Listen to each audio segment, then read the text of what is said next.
समझो किसको तुम कहते हो विनाश में बाकी 8-9 वर्ष हैं। புரிந்து கொள்ளுங்கள். எதற்கு நீங்க சொல்கிறீர்கள் இல்லையா, அழிவுக்கு இன்னும் 8-9 வருடங்கள் இருக்கு. कब की वाणी है? இது எப்பொழுதிற்கான வாணியாகும்?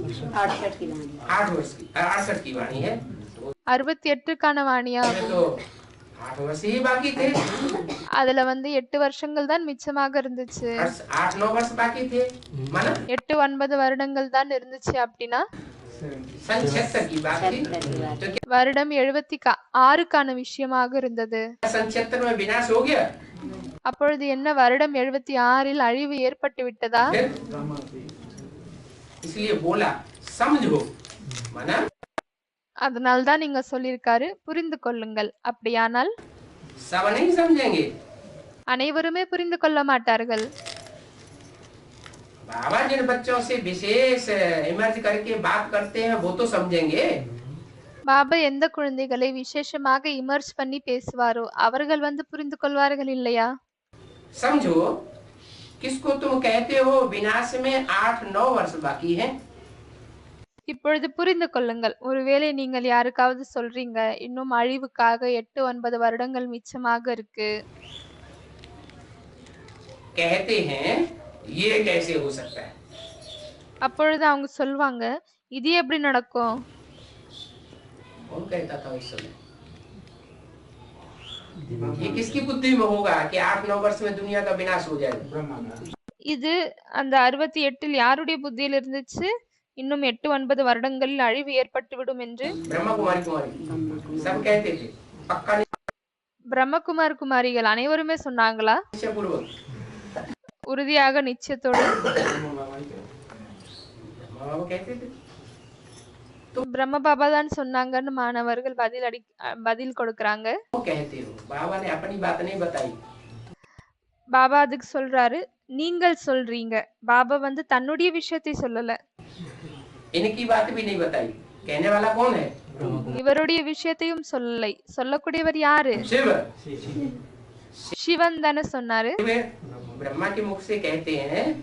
சிவன் பிரம்மாவினுடைய வாயால் சொல்றாரு, समझो तुम कहते हो विनाश में 8-9 वर्ष बाकी है तो तुम புரிஞ்சுக்கோங்க, நீங்க சொல்றீங்க அழிவுக்காக இன்னும் 8-9 வருடங்கள் மிச்சம் இருக்குன்னு. कह के बाबा ने किस बच्चे की तरफ इंट्रोड्यूस किया होगा? किन बच्चों की तरफ அப்பொழுது நீங்கன்னு சொல்லிவிட்டு பாபா எந்த குழந்தைகளுக்காக இன்ட்ரோடியூஸ் பண்ணிருப்பாரு? होगा? எந்த குழந்தைகளுக்காக சொல்லிருப்பாரு? एडवांस पार्टी के बाद सन 76 में யாரோ அட்வான்ஸ் பார்ட்டின்னு சொல்றாங்க. பாபா சொல்ற அட்வான்ஸ் பார்ட்டியா? ब्रह्मा को इन कहते हैं कि तुम कहते हैं? அப்பொழுது யாரோ சொல்றாங்க பிரம்மா என்று. அதற்கு பாபா சொல்றாரு, பிரம்மாவை நீங்க என்று சொல்லப்படுதா இல்லையானால் இவர் என்று சொல்வாரா? इन कहते हैं। शिव बाबा शिव की सोल ब्रह्मा को यह या इन कहते हैं। इनको சிவனுடைய சொல் பிரம்மாவை இவர் என்று அதாவது குறிப்பிட்டு சொல்வார். इधर बाजू में कह के इशारा करते हैं या பக்கத்தில் இருக்கிறார் என்று சைகை காமிப்பாரா? सामने तुमको कहते हैं? இல்லையானால் முன்னால் இருக்கக்கூடிய நீங்க என்று சொல்வாரா பிரம்மாவை? बाजू में बाजू की तरफ इशारा करते हैं। பக்கத்துல இருப்பதாக சைகை காமிப்பாரு. तो यहाँ तो सामने बोला है। எனவே இங்கு முன்னாடி சொல்லிருக்காரு இல்லையா? समझो किसको तुम कहते हो विनाश में 8-9 वर्ष बाकी है। புரிஞ்சுக்கோங்க, ஒருவேளை யாருக்காவது நீங்க சொல்றீங்க இன்னும் அழிவுக்காக 8-9 வருடங்கள் மிச்சம் இருக்கு. तो कौन सी आत्माएं रही होंगी जिनके लिए बाबा ने ये स्पेशल बोला? அப்பொழுது எந்த ஆத்மாக்கள் இருந்திருப்பாங்க யாருக்காக பாபா இது ஸ்பெஷலா சொல்லிருக்காரு? यज्ञ की आदि में आदि का लिया कौन? யக்னத்தினுடைய ஆரம்பத்தில் இருக்கக்கூடிய ஆத்மாக்கள் என்று சொல்றாங்க. அதற்கு பாபா கேக்குறாரு, யாரு? इमर्ज करके बोला इमर्ज करके जिनसे बोला 68 में तो हो सकता है वो आत्माएं यज्ञ में न हो। இமர்ஜ் பண்ணி யாரிடம் சொன்னாரோ இப்படி இருக்கலாம். 68ல அந்த ஆத்மாக்கள் யக்னத்துல இல்ல போல. तो इमर्ज करके बोला அப்படி இருக்கும் பொழுது அவங்களை இமர்ஜ் பண்ணி சொன்னாரு. 8-9 वर्ष के लिए तुम किसको कहते हो? அப்பொழுது 8-9 வருடங்களுக்காக நீங்க யாருக்காவது சொல்றீங்க? तो राम वाली आत्मा 8-9 वर्ष के लिए किस आधार पर रहेगी? அப்பொழுது ராமருடைய ஆத்மா 8-9 வருடம் என்று எந்த அடிப்படையில் சொல்வாரு? कि 8-9 वर्ष में दुनिया का विनाश हो जाएगा। என்னன்னா 8-9 வருடங்களில் உலகம் வந்து அழிந்து விடும் என்று. 100% निश्चय बुद्धि होंगे तब तो कहेंगे कि बाबा ने बोला है मुरली में तो सच्चाई बोला होगा। 100% நிச்சய புத்தியாக இருப்பவங்க தானே சொல்லுவாங்க, பாபா முரளியில சொல்லியிருக்காரு அப்படின்னா கண்டிப்பாக உண்மையாக தான் இருக்கும். इसमें हीला हवाला करके और दुधला भी बोलने की तो बात ही नहीं। இதுல வந்து குழப்பத்துல வந்து ஏதோ யோசிச்சு யோசிச்சு சொல்ல வேண்டிய அவசியமே இல்ல. बाबा ने जो बोला ब्रह्मा मुख से ब्रह्मम பாபா வந்து எதை பிரம்மாவனுடைய வாயின் மூலமாக சொல்லியிருக்காரோ वाक्यम जनार्दनम शास्त्रों में भी சாஸ்திரத்திலும் சொல்லப்பட்டிருக்கு இல்லையா, பிரம்மம் வாக்கியம் ஜனார்தனம். पढ़ते सुनते आए हैं तो पक्का निश्चय पूर्वक बोलेंगे तो फकुर से बोलेंगे। அப்பொழுது பக்கமாக நிச்சய புத்தியாக நிச்சயத்தோடு சொன்னால் பிறகு மிகவும் உறுதியாக சொல்வார்கள். जिनको पक्का निश्चय नहीं होगा वो थोड़ा दुदला दुदला के बोलेंगे, पता नहीं हमारी बात मानेंगे कि नहीं मानेंगे, होगा कि नहीं। அப்பொழுது யாருக்கு பக்காவாக நிச்சயம் இல்லையோ அவர்கள் கொஞ்சம் மெதுவாக யோசிச்சு யோசிச்சு சொல்வார்கள், தெரியல இவங்க எங்க விஷயத்தை ஏத்துப்பாங்களா இல்லையா. होगा तो कौन आत्माएं हुई वो? எனவே அது எந்த ஆத்மாக்கள் ஆகுனாங்க? जिनको पक्का निश्चय था कि सन 76 में हाँ அப்பொழுது அந்த ஆத்மா யாருக்கு வந்து 76ல பக்கவாக அழிவு ஏற்படும் என்ற அந்த நிச்சயம் இருந்தது? ராமருடைய ஆத்மா என்று பதில் கொடுக்கறாங்க. பாபா சொல்றார், ஆமா. एक तो नारायण बनने वाली आत्मा की बुद्धि में ये पक्का निश्चय रहता है। ஒண்ணு வந்து நாராயணனாக ஆகக்கூடிய ஆத்மால வந்து இது பக்கவாக நிச்சயம் இருக்கு. कि सन 76 में ये आसुरी दुनिया खलास हो जाएगी। என்னவென்றால் வருடம் 76ல் வந்து இந்த அசுர உலகம் அழிந்துவிடும்.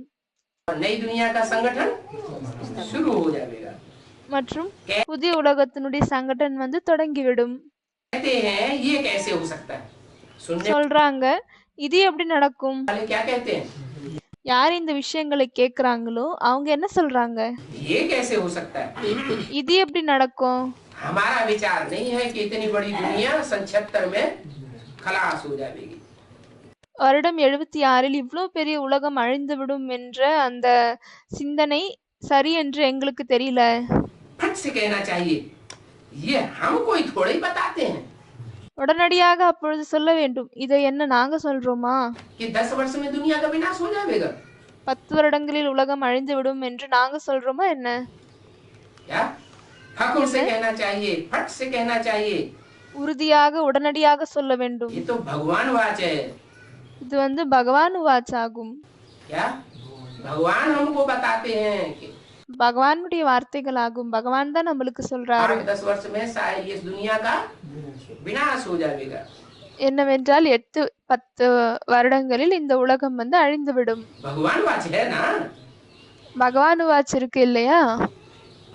भगवान वाच है तो जरूर सच्ची ही बात होगी। பகவான் வாட்சாக இருக்குது அப்படின்னா கண்டிப்பாக உண்மையான விஷயமாக தான் இருக்கும். इसलिए बाबा समझाते हैं कि बाबा बाबा बीच में बोलते रहो। அதனால்தான் பாபா புரிய வைக்கிறாரு, நடுவுல பாபா பாபா என்று சொல்லிக்கொண்டே இருங்க. कि हम यह तुमको शिव बाबा की श्रीमत पर बताते हैं। என்னவென்றால் நாங்க இதை உங்களுக்கு சிவபாபாவினுடைய ஸ்ரீமத்தின் அடிப்படையில் தான் சொல்கிறோம். बताने वाले हम नहीं हैं, சொல்லக்கூடியவங்க நாங்க இல்ல, हमको शिव बाबा बताते हैं। எங்களுக்கு வந்து சிவபாபா தான் ये சொல்றாரு. दुनिया का विनाश 10 वर्ष में हो जाएगा। என்னவென்றால் இந்த உலகத்தினுடைய அழிவு 10 வருடங்களில் ஏற்பட்டுவிடும். क्या होगा? कोई बम फटाका होगा? क्या होगा? என்ன ஆகும்? ஏதாவது குண்டு வெடியுமா இல்ல என்ன ஆக போகுது? सन 76 में कोई बम फटाका हो गया क्या? अरे 76ல என்ன ஏதாவது குண்டு வெடிஞ்சிடுச்சா? बड़ा बम फटेगा तभी तो दुनिया का धमाका होगा। அரே பெரிய குண்டு வந்து வெடியும், அப்பொழுதுதானே உலகத்தில் வந்து அழிவு வரும், विनाश होगा बड़ा कि அப்பதானே பெரிய அழிவு ஏற்படும். बिना बम्बों के धमाका हो जाएगा। இல்லையானால் வெடிகுண்டு இல்லாம அழிவு ஏற்பட்டு விடுமா? भगवान आया, नई दुनिया की स्थापना करने आया, नया संगठन बनाया ब्राह्मणों का। பகவான் வந்திருக்காரு, புதிய உலகத்தை படைக்க வந்திருக்காரு, புதிய சங்கட்டன் வந்து உருவாக்கி இருக்காரு. तो विनाश का काम भी शुरू किया होगा कि नहीं? அப்பொழுது அழிவுக்கான வேலையும் தொடங்கியிருப்பாரா இல்லையா? है? किया ना? தொடங்கியிருப்பாரு இல்லையா? सन 45 में उसका नजारा भी देख लिया ना, हिरोशिमा ना। வருடம் 45 அதனுடைய காட்சிகளை கூட பார்த்து விட்டீர்கள் இல்லையா? नागासाकी पर। ஹிரோஷிமா நாகசாக்கில. और अभी तो बहुत विशाल तादाद में बड़े बड़े देशों में बने पड़े हैं। ஆனால் இப்பொழுது மிகவும் பெரிசாக பெரிய பெரிய தேசங்களில் வந்து உருவாகி இருக்கு. परंतु वो तो वही स्थूल बम्बों की बात। ஆனால் அது வந்து ஸ்தூலமான வெடிகுண்டுகளின் விஷயமாகும். क्या बड़े से बड़ा बम कौन सा है? பெரியதிலும் பெரிய பாம் என்னவாகும்? परमात्मा प्रत्यक्षता बम। वो कौन से பரமாத்ம பிரத்யக்ஷிதா பாம். सन की बात है? அது எந்த வருடத்திற்கான விஷயமாகும்? 76 की बात है। அது 76க்கான விஷயமாகும். पहले बेसिक नॉलेज वालों को किसी को पता नहीं था முதலில் பேசிக்ல இருக்கவங்களுக்கு யாருக்குமே இது தெரியாமல் இருந்தது. कि साकार में कोई और भगवान का प्रैक्टिकल डायरेक्ट स्वरूप होगा। என்னவென்றால் பிராக்டிக்கலில் பகவானுடைய டைரக்டான ஸ்வரூபம் சாக்காரத்தில் வேற யாரோ இருக்காங்க. समझते थे तो ब्रह्मा बाबा कोई समझते थे। அவர்கள் யாரை பகவான் என்று புரிந்து கொண்டார்கள்? வெறும் பிரம்ம பாபாவை தானே புரிந்து கொண்டார்கள். तो ये बड़े से बड़ा परमात्मा प्रत्यक्षता बम सन 76 में फट पड़ा। அப்பொழுது இந்த பெரியதிலும் பெரிய பாம் பரமாத்மா பிரத்யக்ஷதா பாம் வந்து 76 வெடித்து விட்டது. भले सन 73-74 में अव्यक्त वाणी में इशारा भी दिया। அது வந்து அதாவது அவ்யக்த 73-74 அவ்யக்தவாணியில் கூட கொஞ்சம் சைகை. क्या इशारा दिया था? என்ன சைகை கொடுத்திருந்தார்? सन 76 को बाप का प्रत्यक्षता वर्ष मनाओ। 76 வந்து தந்தையினுடைய பிரத்யக்ஷதா ஆண்டு என்று கொண்டாடுங்கள்.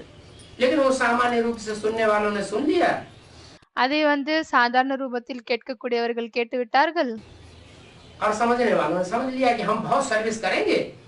அப்பொழுது புரிந்து கொள்ளக்கூடியவர்கள் புரிந்து கொண்டார்கள், நாங்க ரொம்ப சர்வீஸ் பண்ணுவோம்.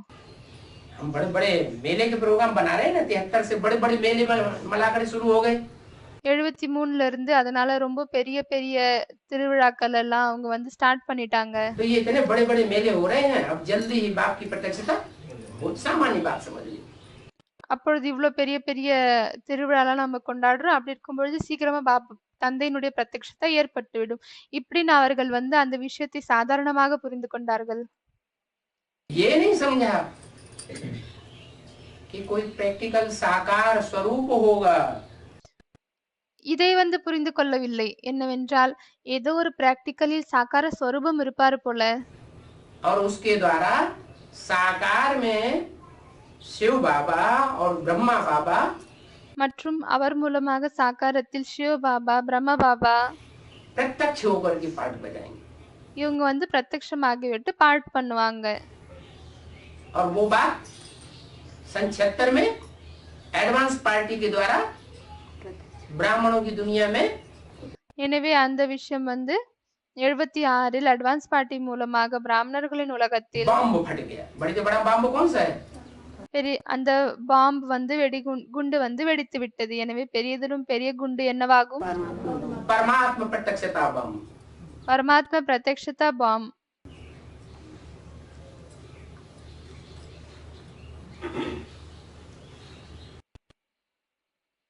तो बताओ, ये बात हम नहीं कहते हैं, भगवान எனவே நீங்க சொல்லுங்க, இந்த விஷயத்தை நாங்க சொல்வதில்லை, वाच है। இது பகவான் வாச்சாகும். ये श्रीमत उनकी ही है। இது வந்து அவருடைய ஸ்ரீமத் ஆகும். वो गॉड फादर है ही ट्रुथ। அவர் அந்த காட்ஃபாதர் வந்து உண்மையானவர். सारी दुनिया झूठों की है, झूठ खंड முழு உலகமும் பொய்யானவர்களின் பொய்யின் கண்டமாகும். है। ये कोई सच्च खंड सतयुग नहीं है। இது ஒன்றும் உண்மையான கண்டம் சத்யுகம் இல்லை. सारे झूठे हैं। அனைவருமே பொய்யானவர்கள் தான். एक शिव बाबा वो हमको बताया है कि 10 वर्ष में மற்றும் ஒரு சிவபாபா அவர் நமக்கு சொல்றாரு 10 வருடங்களில் पुरानी दुनिया का विनाश हो जाएगा। பழைய உலகத்தின் அழிவு என்பது ஏற்பட்டுவிடும். तो पहले पहले तो बाप का परिचय जरूर देना पड़े कि वो एक ही सत्य है और बाकी எனவே முதலில் அந்த தந்தையினுடைய அறிமுகம் கொடுக்க வேண்டியதாக இருக்கும். என்னவென்றால் அவர் ஒருத்தர் தான் உண்மை, बाकी सब झूठे हैं। அதை தவிர அனைவரும் பொய்யானவர்கள். लोग वंडर खा देंगे, अरे इतनी बड़ी दुनिया 8-9 साल में कैसे खलास हो जाएगी। மனிதர்கள் ஆச்சரிய அடைவார்கள். என்னவென்றால் இவ்வளவு பெரிய உலகம் இது 8-9 வருடங்களில் எப்படி அழிந்துவிடும்? और यही सच्चा बताते हैं और बाकी सब झूठा बताते हैं। மற்றும் இதைதான் உண்மை என்று சொல்கிறார்கள், மற்றது எல்லாமே பொய் என்று சொல்கிறார்கள். नहीं, उनको प्रूफ देना चाहिए, याद दिलाना चाहिए। இல்லை, அவர்களுக்கு ப்ரூஃப் கொடுக்க வேண்டும், அவர்களுக்கு இதை நினைவுபடுத்த வேண்டும். ये एटम बम हमारे घर की सजावट के लिए थोड़े ही बने हैं। இந்த ஆட்டம் பம் எல்லாம் நம்மளுடைய வீட்டை அலங்கரிப்பதற்காக உருவாக்கப்பட்டிருக்கா என்ன? जो चीज बनी है वो उपयोग में आएगी या नहीं आएगी? எந்த பொருள் உருவாக்கப்பட்டிருக்கோ அந்த பொருள் உபயோகத்தில் வருமா இல்லையா? आएगी। तो उपयोग में जब आएगी तो वो चाहे வரும். எனவே எது உபயோகத்தில் வருமோ 10 साल में उपयोग में आए, அது 10 வருடங்களில் உபயோகத்தில் வந்தாலும் और சரி, चाहे 30 साल के बाद उपयोग में आए, இல்லையானால் 30 வருடங்களுக்கு பிறகு உபயோகத்தில் வந்தாலும் சரி, तो अपना काम करेगी। अब ये ஆனால் அது தன்னுடைய வேலையை கண்டிப்பாக செய்யும். बात दूसरी है कि वो एटम बम स्थूल बाद में छूटेंगे। இது வேறு விஷயம். என்னவென்றால் அந்த ஸ்தூலமான ஆட்டம் பம் பின்னால் தான் வெடிக்கும். और सूक्ष्म एटम बम ஆனால் சூட்ச்ம ஆட்டம் பம் पहले तैयार होता है और पहले छूटता है। முதலில் உருவாகுகிறது மற்றும் முதலில் அது வெடிக்கிறது. तो ये बड़े से बड़ा परमात्मा प्रत्यक्षता बम है। எனவே இது பெரியதிலும் பெரிய பரமாத்மா பிரத்யக்ஷதா பாம் ஆகும். जिसके लिए घोषणा बाबा ने की थी। இதற்காக பாபா அறிவித்திருந்தார். कौन सी दुनिया के लिए? எந்த உலகத்திற்காக? बाहर दुनिया के लिए की थी। வெளி உலகம் என்று மாணவர் சொல்கிறார். பாபா கேட்கிறார், வெளி உலகத்திற்காக செய்திருந்தாரா? ब्रह्मा बाबा ने बाहर की दुनिया के लिए समझ लिया, लेकिन அதை பிரம்ம பாபா தான் வெளி உலகத்திற்காக புரிந்து கொண்டார். ஆனால் वास्तव में बाबा ने बेहद के बाप ने कौन सी दुनिया के लिए? बेहद உண்மையில் பாபா எல்லை கற்பாட்பட்ட அப்ப எந்த உலகத்திற்காக ब्राह्मणों की दुनिया के लिए ये அறிவித்திருந்தார்? அது பிராமண உலகத்திற்காக घोषणा की थी कि இதை அறிவித்திருந்தார். बेहद ब्राह्मणों की दुनिया में जो रावण कुंभकर्ण जैसे ढेर के என்னவென்றால் பிராமணர்களின் உலகத்தில் யார் ढेर आकताई ब्राह्मण घुस पड़े हैं, நிறைய அசுர பிராமணர்கள் இருக்கிறார்களோ, जिन्होंने ब्रह्मा बाबा जैसी श्रेष्ठ आत्मा का भी हार्ट फेल कर दिया। யார் பிரம்ம பாபா போல சிரேஷ்டமான ஆத்மாவிற்கும் ஹார்ட் ஃபெயிலை செய்து விட்டனர். ये ब्राह्मणों की दुनिया में 76 में विनाश शुरू हो जाएगा। இப்படிப்பட்ட பிராமணர்களின் உலகத்தில் 76 அழிவு தொடங்கிவிடும். बड़े से बड़ा धमाका होने वाला है। பெரியதிலும் பெரிய ஒரு பெரிய விஷயம் வெடிக்க போகுது. तो उसके लिए बाप का परिचय पहले पहले जरूर देना पड़ता है। வெடி ஒலி கேட்க போகுது. அதற்காக முதலில் தந்தையினுடைய அறிமுகம் கொடுக்க வேண்டும். इसलिए बाबा ने कहा है हर एक चित्र में लिख दो, क्या जो भी चित्र हम दिखाएं, அதனால்தான் பாபா சொல்லிருக்காரு, ஒவ்வொரு படத்திலும் எழுதி விடுங்கள், எந்த படத்தை எல்லாம் நாம் காமிக்கிறோமோ. क्या लिख दो? भगवान वाच। அதுல என்ன எழுதுங்க? பகவான் வாச், பகவானின் வார்த்தைகள். चित्र में लिख दो भगवान वाच। जड़ चित्र में ही लिख दे या चैतन्य चित्रों में लिखा हुआ हो? அது ஜடமான படங்களில் மட்டும் எழுதணுமா, இல்லையானால் சைத்தன்யமான படங்களிலும் எழுத வேண்டுமா? हाँ, चैतन्य चित्रों का जब परिचय दें तो ये बता எப்பொழுது உயிருள்ள படங்களினுடைய அறிமுகத்தை கொடுக்கிறோமோ ले जाए इन चित्रों को बनवाने वाला அப்பொழுது கூடவே இதையும் சொல்ல வேண்டும். இந்த படத்தை வந்து உருவாக்கக்கூடியவர் भगवान स्वयं है। சுயம் பகவான் ஆவார். वो भगवान ही इन चित्रों के द्वारा संसार में प्रत्यक्ष होता है। அந்த பகவான் தான் இந்த படங்கள் மூலமாக உலகத்திற்கு முன்னால் பிரத்யட்சமாகிறாரு. ये तो एक्यूरेट बतावेंगे, இதை வந்து அக்யூரேட்டாக சொல்வார்கள். हम थोड़े ही जानते थे நாம் வந்து இதை அறிவோமா என்ன? कि दुनिया खलास होने वाली है और नई दुनिया आने वाली है। உலகம் அழிய போகுது மற்றும் புதிய உலகம் வரப்போகுது என்று. बाप ने बताया, तब हम श्रीमत पर कहते हैं कि 8-9 वर्ष हैं। எப்பொழுது தந்தை சொன்னாரோ அப்பொழுதுதான் நாமும் ஸ்ரீமத்தின் அடிப்படையில் சொல்கிறோம் என்னவென்றால் 8-9 வருடங்கள் இருக்கு என்று. कब कब अखबार में भी डालते हैं, சில நேரம் இதை நியூஸ் பேப்பர்ல கூட போடுறாங்க. फलाने ने 9-10 वर्ष में दुनिया के विनाश की घोषणा की है। இந்த குறிப்பிட்டவங்க 9-10 வருடங்களில் உலகத்தின் அழிவுக்கான அறிவிப்பை செய்துள்ளார். कहते हैं विनाश जल्दी ही होने वाला है। சொல்றாங்க விரைவாக அழிவு ஏற்படும் என்று. अब तुम हो बाप के बच्चे, இப்பொழுது நீங்கள் தந்தையின் குழந்தைகள் ஆவீர்கள். बच्चे भी हो, स्टूडेंट भी हो। குழந்தைகளும் ஆவீர்கள் மற்றும் மாணவர்களும். प्रजापिता ब्रह्मा कुमार कुमारियां तो बेहद के हैं ना। பிரஜாபிதா பிரம்மகுமாரிகள் வந்து எல்லைக்கப்பாற்பட்டதில் இருக்காங்க இல்லையா? जो घोषणा कर रहे हैं कि 9-10 वर्ष में दुनिया का विनाश हो जाएगा, वो யார் வந்து அறிவிக்கிறார்களோ 9-10 வருடங்களில் உலகம் அழிந்துவிடும், प्रजापिता ब्रह्मा कुमार कुमारियां हद के हैं या அவங்க வந்து பிரஜாபிதா பிரம்மகுமார் குமாரிகள் வந்து எல்லைக்குட்பட்டதில் இருக்காங்களா बेहद के हैं? இல்லை எல்லைக்கு அப்பாற்பட்டதில் இருக்காங்களா? बेहद के हैं, हद की बातें नहीं करते हैं, எல்லைக்கு அப்பாற்பட்டதில் இருக்காங்க. எல்லைக்குட்பட்ட விஷயங்களை பேசுவதில்லை. ऐसी बातें करते हैं। எப்படிப்பட்ட விஷயங்களை பேசுகிறார்? बेहद का बाप भी बेहद के बच्चों से बेहद की बातें करता है, और எல்லைக்கு அப்பாற்பட்ட தந்தை எல்லைக்கு அப்பாற்பட்ட குழந்தைகளோடு எல்லைக்கு அப்பாற்பட்ட விஷயத்தை பேசுகிறார். बच्चे भी बेहद की बातें बेहद में समझाते हैं। மற்றும் குழந்தைகளும் கூட எல்லைக்கு அப்பாற்பட்ட விஷயங்களை எல்லைக்கு அப்பாற்பட்டதில் புரிய வைக்கிறார்கள். तुम बतावेंगे हम बेहद बाप के बच्चे हैं। நீங்கள் சொல்வீர்கள் நாங்க எல்லைக்கு அப்பாற்பட்ட தந்தையின் குழந்தைகள் என்று.